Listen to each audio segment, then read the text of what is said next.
2024 लोकसभा चुनाव बेहद मजेदार रहा है। इस बार बीजेपी और विपक्ष में कांटे की टक्कर देखी गई। चुनाव में इंडिया गठबंधन ने बीजेपी को कई राज्यों में क्लीन स्वीप के साथ पटकनी दी। वहीं अब सबकी नजरें महाराष्ट्र पर टिकी हैं। आपको बता दें, इंडिया गठबंधन की सरकार बनाने को लेकर उद्धव ठाकरे गंभीर हैं। महाराष्ट्र में कुछ महीने बाद विधानसभा चुनाव है और जिस तरह इंडिया गठबंधन ने बड़ी जीत हासिल की है, उससे शिंदे के नेताओं का मन डोल रहा है। लोकसभा चुनाव के नतीजे आने के बाद महाराष्ट्र से बड़ी सूचना सामने आ रही है। सूत्रों की माने तो मुख्यमंत्री एकनाथ शिंदे की पार्टी शिवसेना के कई सांसद उद्धव ठाकरे के संपर्क में हैं।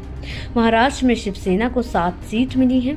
सूत्रों का कहना है कि 7 में से आधे से ज्यादा सांसद उद्धव ठाकरे के संपर्क में हैं। आपको बता दें, यह संभावना ये देखी जा रही है कि शिंदे के नेताओं का मन डोल रहा है। जरूरत पड़ी तो उद्धव शिंदे के सांसद तोड़कर एनडीए को झटका दे सकते हैं। इससे पहले मंगलवार को सूत्रों ने दावा किया था कि शरद पवार ने जेडीयू और टीडीपी से संपर्क साधा है। गौरतलब है कि बीजेपी नेतृत्व वाली एनडीए को बहुमत मिल गया है। हालांकि इस बार कई ऐसे राज्य रहे जहां एनडीए और बीजेपी का प्रदर्शन ज्यादा अच्छा नहीं रहा। उन्हीं में से एक राज्य महाराष्ट्र है। यहाँ राज्य स्तर पर बनी महायुति गठबंधन, जिसमें बीजेपी, शिवसेना, एनसीपी भी शामिल है, को सिर्फ 17 सीटें मिली हैं। इसमें बीजेपी को 9, शिवसेना को 7 और एनसीपी को 1 सीट मिली है। सूत्रों के मुताबिक 7 में से आधे से ज्यादा सांसद उद्धव ठाकरे के संपर्क में हैं। दूसरी तरफ एमवीए को 30 सीटों पर जीत हासिल हुई है। देश में हुए लोकसभा चुनाव में एनडीए को कुल 293 सीटों पर जीत मिली है। वहीं इंडिया गठबंधन को 234 सीटों पर जीत हासिल हुई है।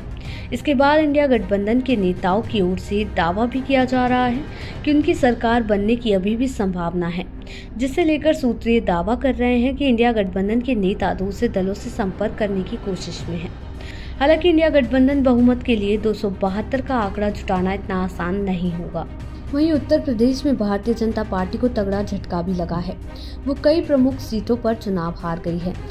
जहां अखिलेश यादव की समाजवादी पार्टी ने बीजेपी को रौंदा है, जहां डिंपल यादव अपनी मैनपुरी सीट बचाने में कामयाब रही, वहीं अखिलेश यादव ने कन्नौज में बड़ी जीत हासिल की। इसके अलावा मुजफ्फरनगर, आजमगढ़, फिरोजाबाद और बदायूं की सीटें भी सपा ने वापस ले ली हैं। आपको बता दें, सबसे अधिक संसद प्रतिनिधित्व देने वाले उत्तर प्रदेश में राहुल अखिलेश की जोड़ी ने पीएम मोदी के विजय अभियान पर ब्रेक लगा दिया है। तो वहीं पश्चिम बंगाल में यही काम ममता अभिषेक की जोड़ी ने भी किया है। महाराष्ट्र में भी शरद पवार और उद्धव ठाकरे बीजेपी की राह रोकने के लिए मजबूती से खड़े दिखे, लेकिन इन दोनों की जोड़ी पीएम मोदी के विजय रथ के सामने ऐसी डटकर खड़ी हुई है कि बीजेपी को बहुमत के लाले पड़ गए हैं। आपको बता दें कि लोकसभा चुनाव के रुझान आने के बाद विपक्ष एक्टिव मोड में आ गया है और कहा जा रहा है कि कांग्रेस ने देश को नया विजन दे दिया है। देश दुनिया की ऐसी ही तमाम खबरों के लिए देखते रहे सहारा समय का डिजिटल प्लेटफॉर्म समय डिजिटल।